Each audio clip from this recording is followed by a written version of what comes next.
નમસ્કાર, હું હર્ષ રાઠોડ, ન્યૂઝ ગુજરાતમાં આપનું સ્વાગત છે। સમાચારની શરૂઆત અમદાવાદથી। અમદાવાદમાં સગીરા સાથે ગંભીર ગુનાના કેસમાં ભુવા તરીકે કામ કરતા ચંદ્રકાંત ઉર્ફે ચંદ્રેશ કાંતિ પંચાલની પોલીસે ધરપકડ કરી છે। પોલીસ તપાસમાં સામે આવેલી વિગતો મુજબ આશરે 1 વર્ષ અગાઉ સગીરા વારંવાર બીમાર પડતી હોવાથી તેનો પરિવાર તેને સમાજના એક ભુવા પાસે લઈ ગયો અને આરોપીએ સગીરાની બીમારી દૂર કરવાના વિધિના બહાને તેને પોતાની પાસે બોલાવી હતી અને પાણીમાં બેભાન કરવાની દવા ભેળવી સગીરા સાથે ગંભીર ગુનો આચર્યા હોવાનું આક્ષેપો।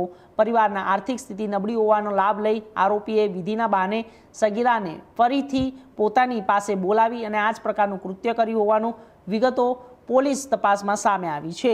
આ સમગ્ર મામલે ત્યારે સામે આવ્યો જ્યારે પોલીસ આરોપીએ સગીરા સાથેના ફોટા પાડ્યા હતા અને આ ફોટા વાયરલ થયા બાદ પરિવારને સમગ્ર ઘટનાની જાણ થઈ અને પરિવારને જાણ થતાં પોલીસનો સંપર્ક કરવામાં આવ્યો અને સમગ્ર મામલે તપાસ શરૂ કરવામાં આવી। તપાસ દરમિયાન આરોપીની ઓળખ ચંદ્રકાંત ચંદ્રેશ કાંતિ પંચાલ તરીકે થઈ અને આરોપીની ઉંમર 32 વર્ષ છે અને તે અમદાવાદના 16 વિસ્તારમાં આવેલી સાયોના સોસાયટીમાં રહેતો હોવાની સામે આવ્યું છે। આરોપી મૂળ પાટણનો રહેવાસી હોવાનું જાણવા મળ્યું છે। પોલીસ તપાસમાં આરોપી અગાઉ ગુનાઓમાં પણ સંડોવાયેલો હોવાની વિગતો સામે આવી છે।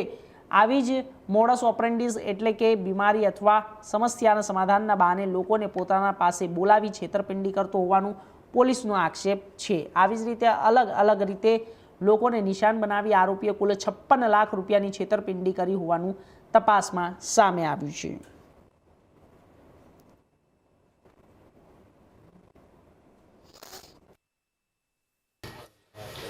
અમદાવાદ શહેરના સોલા પોલીસ સ્ટેશન વિસ્તારમાં એક સગીર વયની બાળા ઉપર બળાત્કાર થયા અંગેનો ગુનો દાખલ કરવામાં આવેલો છે। સમગ્ર બનાવ એવો છે કે આ જે ભોગ બનનાર છે એ આજથી એકાદ વર્ષ પહેલાં બીમાર થયેલા અને પરિવારના સભ્યો દ્વારા અવારનવાર બીમાર થતા હોવાથી આ ભોગ બનનારને એમના જ સમાજના એક ભુવાજી પાસે લઈ જવામાં આવેલા હતા।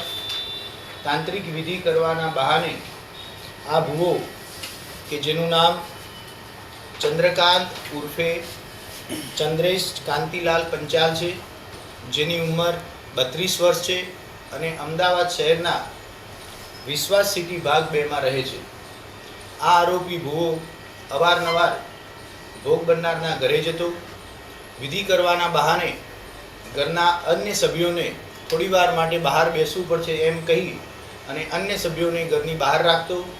એ દરમિયાન કોઈ પણ કેફી પીણું પીવડાવી અને ભોગ બનનારને અર્ધ બેભાન જેવી પરિસ્થિતિ થાય પછી તેની સાથે શરીર સંબંધ બાંધતો।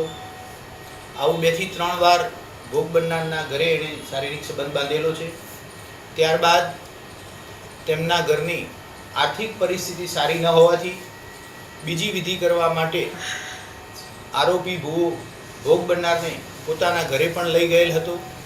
ત્યાં પણ તેની સાથે આ જ રીતે 2 વાર જેવો શારીરિક સંબંધ બાંધેલો છે। સમગ્ર મામલાની ગંભીરતા જોઈ ગુનો દાખલ કરી તાત્કાલિક આરોપીને પકડી પાડવામાં આવેલો છે। આરોપીનો ગુનાહિત ઇતિહાસ તપાસતા આ આરોપી ભુવો ચંદ્રકાંત અગાઉ પણ આ જ પ્રકારના 4 ગુનાઓમાં પકડાઈ ગયેલ છે। 2025ના જ વર્ષમાં અમદાવાદ શહેરના સોલા પોલીસ સ્ટેશન, ઘાટલોડિયા police station, Ramol police station તથા માંડલ પોલીસ સ્ટેશન ખાતે 4 અલગ અલગ ગુના આ ભુવા ઉપર દાખલ થયેલા છે। આરોપી ચંદ્રકાંત પંચાલ કુલ 56 લાખનું અલગ અલગ વ્યક્તિઓ સાથે ચીટિંગ કરી અને આ ગુનો આચરેલ હોવાનું સામે આવેલ છે। સાહેબ, આ પરિવારને કઈ રીતે જાણ કર્યું? જ્યારે આ આરોપી ભુવો ભોગ બનનારને પોતાના ઘરે લઈ ગયેલ એ દરમિયાન કોઈ 1-2 જગ્યાએ તેની સાથે ફોટા પાડેલા હતા।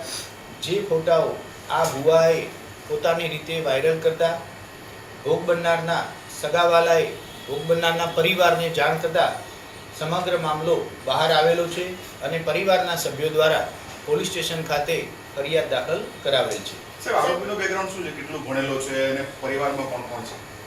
આરોપી વિશ્વાસ સિટી ભાગ 2માં રહે છે, 32 વર્ષની ઉંમર છે બાકીની જે ડિટેલ છે એ ઇન્વેસ્ટિગેશન દરમિયાન બહાર આવનાર છે. સર, આ ફોટો જે પાડ્યો છે એ પાછળનું કારણ શું છે? કેમ કે પરિવાર આર્થિક રીતે સક્ષમ નહોતો, તો એ શું ઉદ્દેશ્ય સાથે મેં ફોટા પાડીને આવી રીતે વાયરલ કર્યા?